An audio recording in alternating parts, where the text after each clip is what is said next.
começar então, né? Bom, eu fiquei para... Aí, professora, como é que a gente... Eu posso falar assim, passa o slide? Acho que sim, né, Moura? É. Então tá. Pode passar o slide. Nós vamos falar hoje sobre os antihistamínicos. Aí tá mostrando que quem iria fazer o trabalho era eu e a Verinha, mas a Verinha não pôde. Então ela vai ficar com anti-inflamatório não esteroidal numa próxima oportunidade. Bom, para a gente falar de antihistamínico, a gente precisa saber o que esse fármaco vai fazer, né? Ele vai agir contra a histamina. A histamina é o que? É uma amina biógena. Ela é classificada como um altacoide. O que significa altacoide? São substâncias que atuam tanto em processos patológicos quanto em processos fisiológicos, né? Então, assim, onde a gente encontra a histamina? A histamina é encontrada na maioria dos tecidos, em células como mastócitos, basófilos, em estaminócitos no estômago e em neurônios estaminérgicos. Pronto, estaminérgicos. O que ele faz nessa questão de estar ali no sistema nervoso central? Foi algo bem novo para mim. Eu, particularmente, não sabia e achei muito interessante isso. Eles vão modular o aprendizado e eles também vão consolidar a memória. Eles vão agir nessa parte também. Está em estudo ainda, mas eles estão pesquisando sobre isso. Aí pode passar, professora.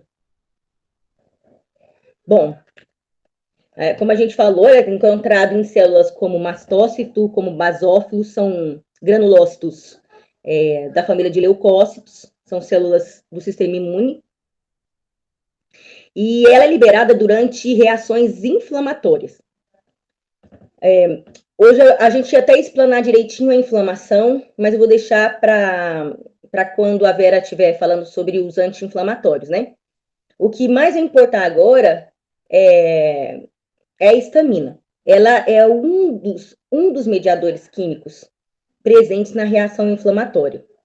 Ela é responsável pela vasodilatação, então por causa dela, alguns sinais do sistema imunológico na inflamação acontecem. Ela promove a vasodilatação e isso causa edema. Então, quando acontece em reações alérgicas, esse processo de edema, ele fica exacerbado. O processo alérgico é isso, é uma falha no sistema imune. O sistema imune, ele pode reagir, assim, de forma não tão acentuada, né? Isso significa que o sistema imunológico é imunodeficiente. Agora, no caso da reação alérgica, é o contrário. Ele responde de uma forma muito forte. E, no caso, essa reação alérgica é uma resposta muito forte à histamina, ao que a histamina provoca. Aí, o que mais tem aqui nesse slide? Fármacos liberadores de histamina. Não, nem precisa, né, professora? Então, tá. Então, vamos lá. Aqueles sinais da inflamação é o que a gente tinha falado, né? Que a histamina, ela é responsável por alguns deles, como esse tumor que tá aí. É o edema, é o inchaço. Fica de uma forma bem exacerbada pelo sistema imunológico. Aí pode passar, professor.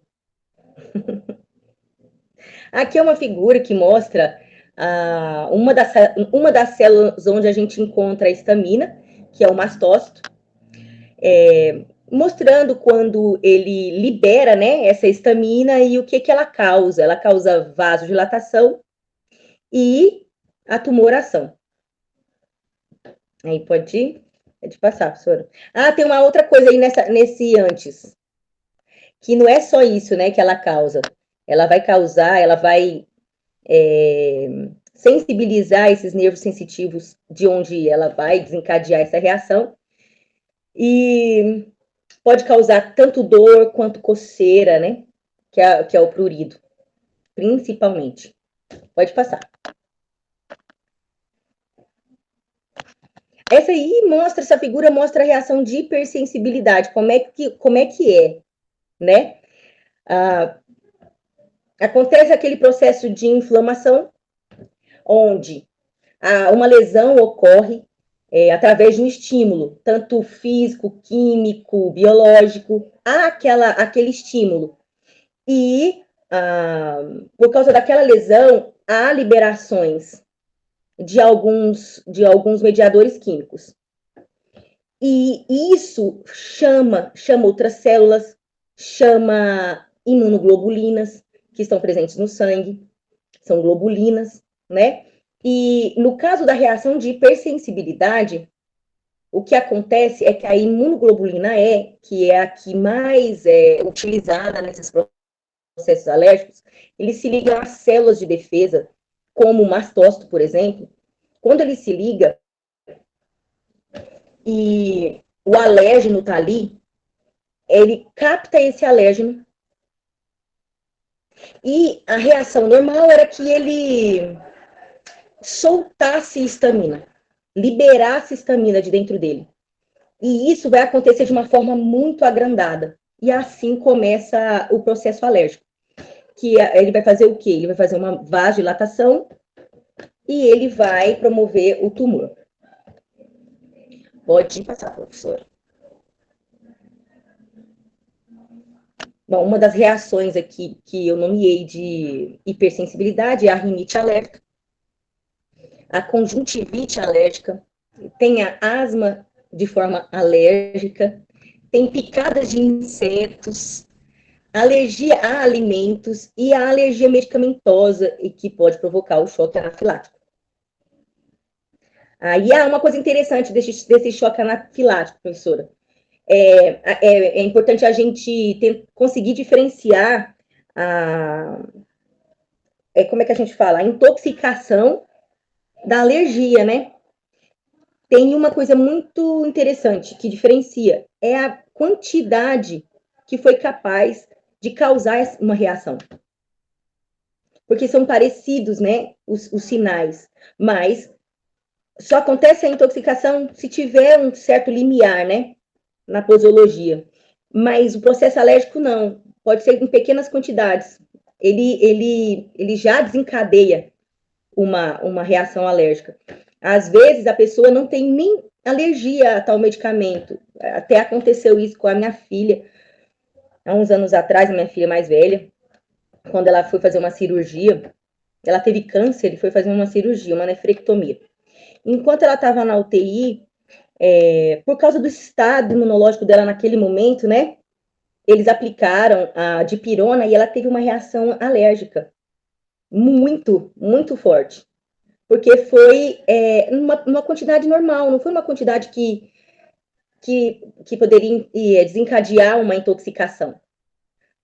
E aí ela teve problemas, né? Como hipertensão, por exemplo, ela teve problemas e ela nunca tinha tido problemas.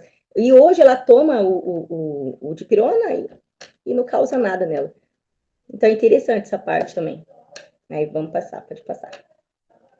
Bom, naquela reação de hipersensibilidade que a gente estava falando, aonde é que o antihistamínico ele vai agir? Bem aqui, ó. Vamos esquecer esse cromolin, que é uma medicação para asma, e vamos nos atentar para aonde o antihistamínico está agindo. Ele vai competir com os receptores da histamina, em diversos tecidos que a gente vai comentar agora. Então, o que ele vai fazer? Ele se liga e não deixa que a histamina se ligue. Então, ele vai fazer o efeito dele é antagônico e não vai deixar que a reação da histamina ocorra. Então, é toda essa parte aí do mastócito que libera a histamina, tudo isso vai acontecer. Ela vai estar presente, mas não vai conseguir atuar. Por competição mesmo. Bom, então vamos lá. Ações da histamina. para a gente saber o que, que o antihistamínico vai fazer, né? A ação da histamina. Quando ela se liga em receptores, desculpa, agora a gente vai falar sobre os receptores, na verdade, né? Porque daí a histamina, ela vai se ligar no seu receptor respectivo. E existem 4 tipos de receptores. É o receptor A1, o A2, o A3 e o A4. Interessante que o A3 e o A4, a gente sabe aonde estão, mas os efeitos dos antihistamínicos nesses 2 receptores ainda, assim, cientistas ainda estão estudando, descobrindo muitas coisas, e a gente vai falar isso mais para frente. Então, pode passar, professora. Bom, receptores H1, aonde é que ele está atuando? Estou aqui, estou no celular e estou arrumando aqui a imagem. Ele vai agir na musculatura lisa dos brônquios, no útero e no intestino, e vai causar contração. Em leucócitos, ele vai regular essa adesão leucocitária, ele vai promover vasodilatação nos vasos sanguíneos, aumentando assim a permeabilidade vascular. O receptor H1, ele faz isso. Quando a histamina se liga a ele, são essas as reações. Pode passar, professora. Agora, quando a histamina se liga ao H2, ela vai também causar vasodilatação e no sistema cardiovascular ela vai estimular e ela vai inibir reações do sistema nervoso central, atuando como sedativo, a gente vai olhar mais para frente. E aí ela também estimula a secreção gástrica. A histamina vai estimular a secreção gástrica quando ligada ao H2. Aí pode passar, professor. Bom, o H3 está intimamente ligado, está em estudos, mas está intimamente ligado a situações que ocorrem no sistema nervoso central, lá no hipocampo e no córtex. Então, o que ele faz? Como está em estudo ainda, o que eu encontrei foi que ele tem efeito inibitório nesses neurônios histaminérgicos. Esses neurônios vão ser inibidos, aquela função que a gente tinha falado que é de aprendizado e memória são comprometidas. Também está envolvido em processos de cognição e ansiedade. Aí pode passar. E o receptor H4, ele está presente em células na medula óssea, né, de origem hematopoética, que são os mastócitos, basófilos e os eosinófilos, principalmente, e agindo assim de uma forma especial no eosinófilo. Até agora eles descobriram isso. Então, eles estão estudando esse possível papel do H4 em processos inflamatórios. Sabe? Algumas coisas a mais que ainda não foram descobertas. Pode passar, professora. Bom, aí a gente falou da histamina, o que ela faz, né? Quando ela se liga no H1, quando ela se liga no H2, no H3 e no H4. Agora, a gente vai falar desse antagonista, né? Que é o fármaco antihistamínico.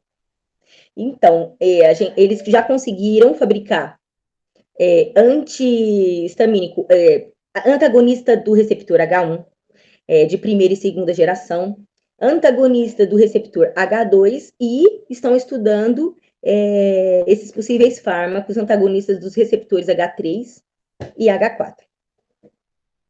Pode passar. Bom, aí falando do antagonista H1, né? Já ressaltando, o H1, primeira e segunda geração, e H2, eles são inibidores competitivos reversíveis. É aquilo que a gente tinha falado. Eles vêm, competem com a histamina e se ligam nesses receptores. Aí, quando é o H1, ele vai inibir contração. Lembra que ele inibia a contração da musculatura lisa, cardíaca, do pulmão? Então, ele vai fazer isso. Ele vai inibir essa contração. Ele vai agir de forma antagônica. Vai inibir esses efeitos vasodilatadores, porque causa, né? A histamina, quando se liga no H1, causa vasodilatação. Então, o antagonista vai proibir a histamina de se ligar, então vai inibir esse efeito vasodilatador.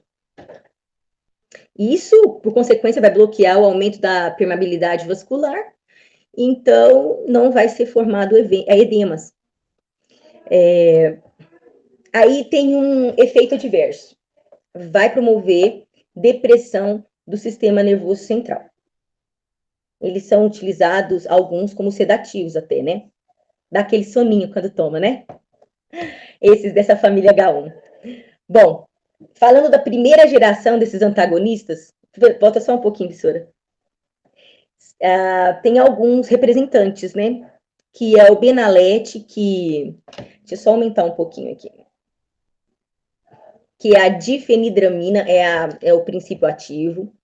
Tem o Fenergan, aquele famoso Fenergan, né? Que é a prometazina. Esse é o mais utilizado no hospital, hein? Tem o Engov, que é muito bom para a parte de secreção gástrica, aquela partezinha ruim. Só que ele não é, o Engov não tá sozinho, a mepiramina não tá sozinho lá, é associado com outros tipos de fármacos, mas ela tá presente no Engov. O Benegrip também tem a clofeniramina dentro da composição, mas ela não tá só também. Ela tá associada a alguns outros medicamentos. Bom, eu até tinha tirado, não sei porque ficou, inibem ações da histamina, com certeza, né? E a gente acabou de falar, promove depressão do sistema nervoso central. Pode passar, professora. Bom, falando da farmacocinética da primeira geração. Por via oral, são bem absorvidos. E esse efeito máximo ocorre em 1 a 2 horas, esse efeito de competição, né? Que ele tem. Tem uma boa distribuição, passa pela barreira hematoencefálica, por isso causa sedação, e são metabolizados no fígado e são excretados pela urina. Aí pode passar, professor. Bom, nos usos clínicos, né? Para reações alérgicas, para rinite alérgica, para urticária, para picadas de insetos, para hipersensibilidade, claro, né? O antihistamínico é para isso, para reações de hipersensibilidade, onde o sistema imune falha. Ele também é usado como antiemético. Para cinetose, que é aqueles problemas quando a pessoa está viajando, problemas que a pessoa fica com náusea em movimento, né? A cinetose é isso. A pessoa se movimenta e isso causa um mal-estar nela, uma náusea. Bom, e sedação, né? Que a gente já falou. Aí pode passar, professor. Bom, os efeitos adversos desses antagonistas. Bom, a gente já tinha falado da sedação, é um efeito adverso. Não foi para isso, né? Não era para isso que ele tinha sido criado. E deprime ainda mais o sistema nervoso central se você ingere álcool enquanto você está usando, fazendo tratamento com esses antihistamínicos. E causa secura na boca, um efeito adverso, e nas vias respiratórias também. Pode provocar tontura, tremores, náuseas e perda de apetite. Então, você pode passar. Agora, a segunda geração. A segunda geração, existem fármacos que representam, que são mais famosinhos, o Allegra, a loratadina, que a gente conhece bastante, minha filha tem rinite alérgica, então ela usa bastante esse loratadina. Por quê? Porque esses antagonistas, que é de segunda geração, eles não têm aquele efeito adverso de sedação. Então, eles têm uma vantagem. A farmacocinética dele, por via oral, são bem absorvidos também. E ele tem eles têm uma situação onde eles são biotransformados e seu metabólito, ele também continua ativo. Isso acontece com a loratadina. E o astemizol e a terfenadina, na verdade, essa terfenadina, ela não está mais sendo usada. Ela está proibida por causa desses efeitos aí graves, né? Que são arritmias graves e também quando a gente associa a um tipo de antibiótico, a eritromicina. Não é bem tolerado e causa efeitos mais potencializados, esses efeitos adversos. Bom, a excreção pode ser tanto pela urina quanto pelas fezes. Pode passar, professora. Bom, ainda dos antagonistas. Agora, antagonistas H2. Tinha o antagonista H1, nós já falamos da primeira geração, da segunda geração, e agora os antagonistas H2. Eles vão agir mais no trato gastrointestinal. Também é por inibição competitiva reversível, né, dos receptores. E eles vão inibir, né, claro, a histamina em todos esses receptores H2. Então, a principal ação dele é a inibição da secreção gástrica. Então, ele é bom como protetor de mucosa, né? Ele inibe mais a secreção gástrica. Pode passar, professora. Bom, os medicamentos. É a cimetidina, a ranitidina. A ranitidina, na medicina veterinária ainda ela é muito usada, porque eu uso bastante. Mas em farmácia humana, até queria tirar essa dúvida, né? Porque eu não encontrei onde eu estava procurando, né? Na literatura. Usa bastante a ranitidina também. Está usando ainda em humano? Usa a ranitidina, usa bastante no posto de saúde, hospital, usa bastante. Sim, tá bom então. Uso clínico, tratamento de úlceras pépticas, tratamento de gastrite também é utilizado. E são bem absorvidos também por via oral. E os efeitos indesejáveis que são os adversos, são diarreia, tontura, dores musculares e ginecomastia. Eu tinha até pego um artigo sobre o citocromo P450. Ele age em várias reações, né, professora? Em muitas reações mesmo, mas eu não conseguia achar de uma forma mais que não fosse geral. Os medicamentos, aqui, ó, nessa parte de inibição do citocromo P450. Eu só vi que ele age em muitos processos fisiológicos, mas eu não consegui encontrar uma coisa mais aprofundada sobre ele. E pode passar, professora. Bom, aí falando do H3, tem uma medicação já em experimento, que é a tilperamida. Eu não consegui encontrar muita coisa sobre ela, porque ainda está com ferramenta de pesquisa, né? Mas eles já sabem que a ação dela é no sistema nervoso central. Ela vai... O que que ela faz? Eles estão tentando ver esses medicamentos no tratamento para obesidade. Por quê? Porque estão tentando ver essa questão da ação dela na diminuição do apetite.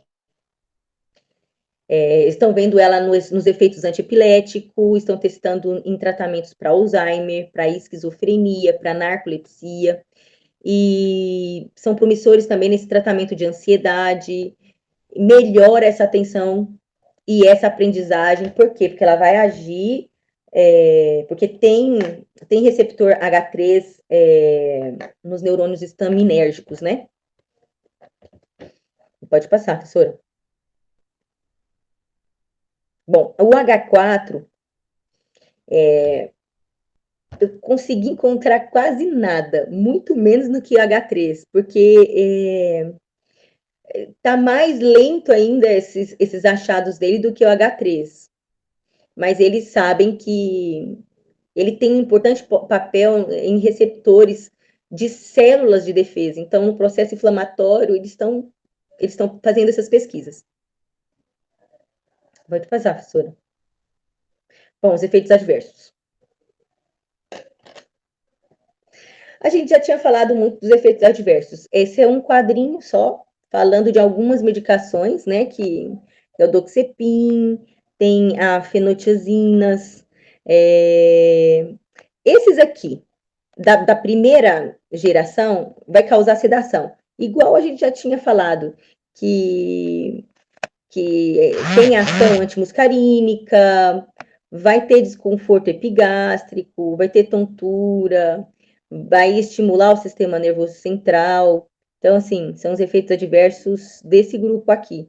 E o da segunda geração, que são todos,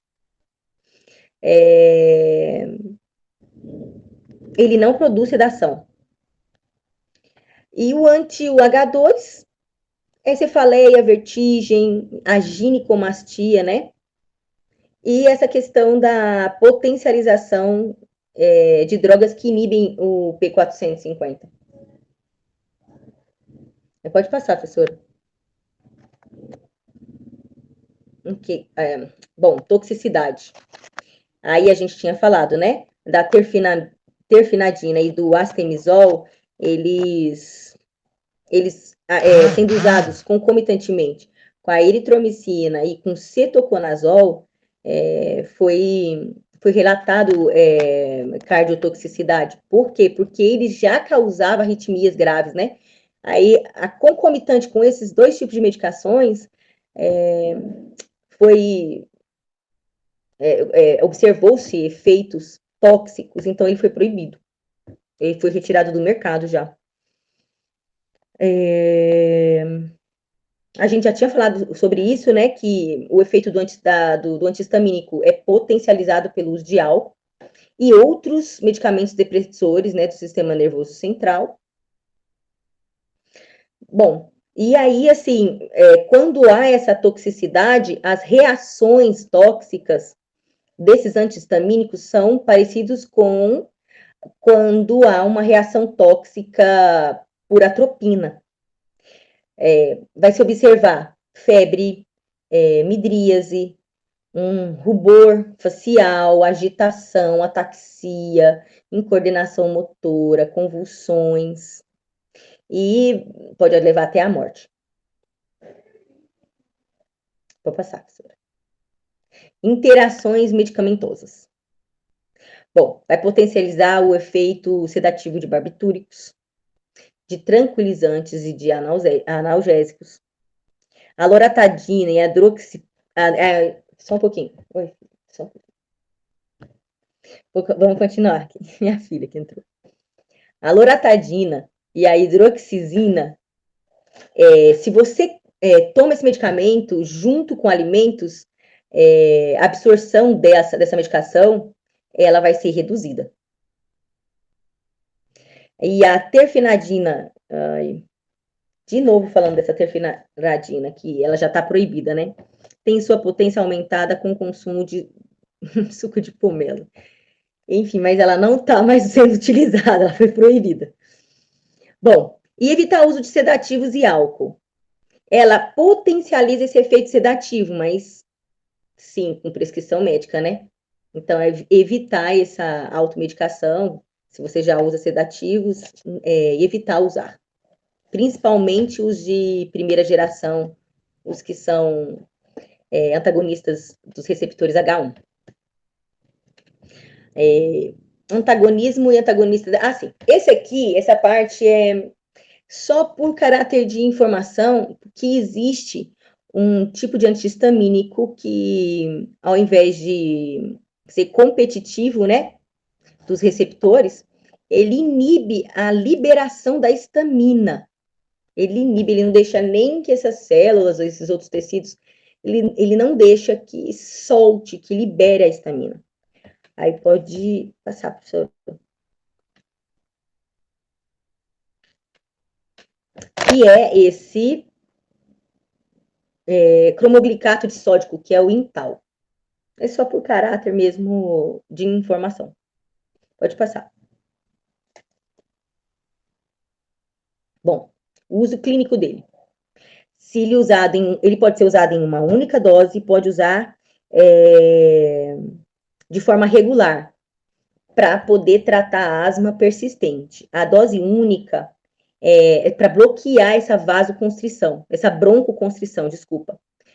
Porque, assim, em asma, em processos, assim, de asma aguda, quando tá ali na iminência, né, ele é bom ser usado, ele bloqueia essa broncoconstrição mediada por alérgenos. A farmacocinética dele, ele não tem uma boa absorção pelo trato gastrointestinal, então ele é vendido na forma de inalação, ele é inalado, a eficácia dele é maior quando inalado. E os efeitos adversos, são irritação na garganta, boca seca, tosse, principalmente porque está sendo administrado assim, né? Bom, pode falar, pode passar. Deixa eu ver. Assim, aqui um resuminho da histamina e dos antihistamínicos. A histamina, ela pode ser usada de forma exógena, né? Ela pode ser usada em diagnósticos de alergias. E o anti-H1, olha só, o anti-H1 é principalmente utilizado como antidepressivos, como sedativos, como antialérgico, tratamento alérgicos do tipo 1, que fala que é urticária, rinite alérgica, e a medicação que eu vi, assim, uma medicação que apareceu bastante, é a cetirizina, e tratamento de doenças de movimento, que é aquela cinetose que a gente estava falando, a cinarizina e a ciclizina. E o anti-H2 é para transtornos gástricos, né? Ele vai inibir essa secreção gástrica que a gente já tinha falado, e vai ser útil no tratamento de úlceras pépticas, de úlcera duodenal, de refluxo esofágico, e os fármacos de eleição vai ser cimetidina, ranitidina, nizatidina, e o 3 e o 4 ainda não está tendo emprego clínico, né? Ele está em estudo ainda. Vou passar, professor. Bom, e era isso. Pronto, e não vai ter pergunta, né, Marel? Não, tinha uma legal aqui. Eu deixei sem passar esse aí. Mas usa bastante Então, ranitidina o ranitidina.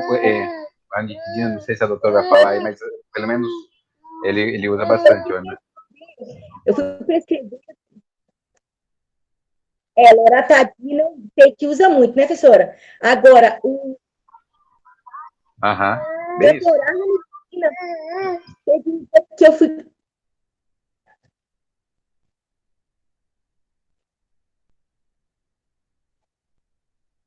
Para dor de garganta, tá certo. Porque ela e aqui no Brasil, A loratadina e a desloratadina. a Vitória usa Usa muito loratadina. a loratadina dá mais efeito sedativo do que a desloratadina.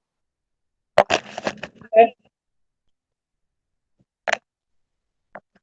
Ela é baratinha, né, professora? E ela é baratinha. E ela é gostosa. É. Eu fui prescrever, o ranitidina para um cachorrinho, né? E aí eu falei, não, pode comprar na farmácia humana. E aí ela foi comprar na farmácia humana, o farmacêutico disse que não estava mais usando e tal, não tinha. Por isso que eu fiquei nessa dúvida. Ela teve que encontrar num pet shop. Porque tem, né, para vender no pet shop. Use então, né? Então,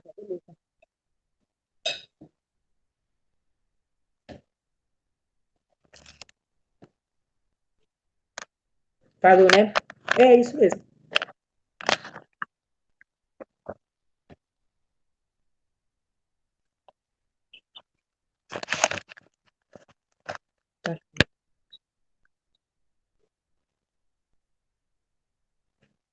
É,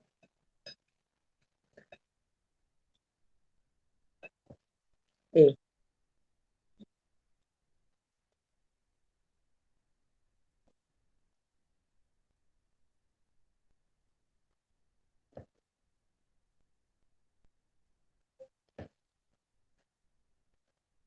É.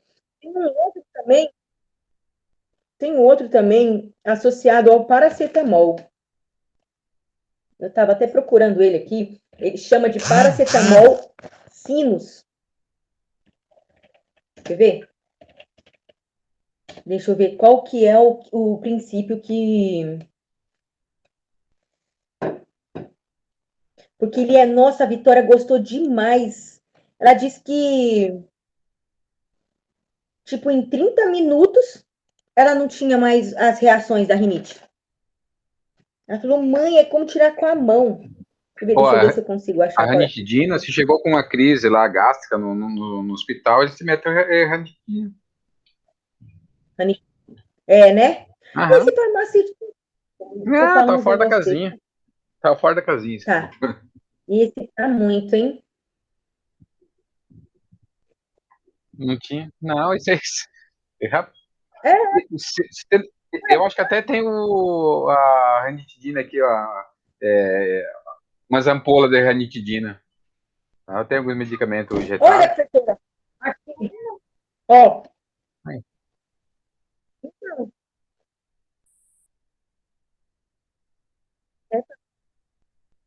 Pois é. Eu fiquei até com vergonha. Ah, lembrei quem foi. Então, eu fiquei até com vergonha. Eu falei, meu Deus do céu, será que eu tô desatualizada? Eu preciso estudar. Não sei. Não sei, eu vou até perguntar pra ela. Porque é mais caro, sabe, dos pet shops. Tipo assim, se é R$ 20 um remédio, lá no pet shop é 100. Aí eles metem a faca. Igual faz com criança. É.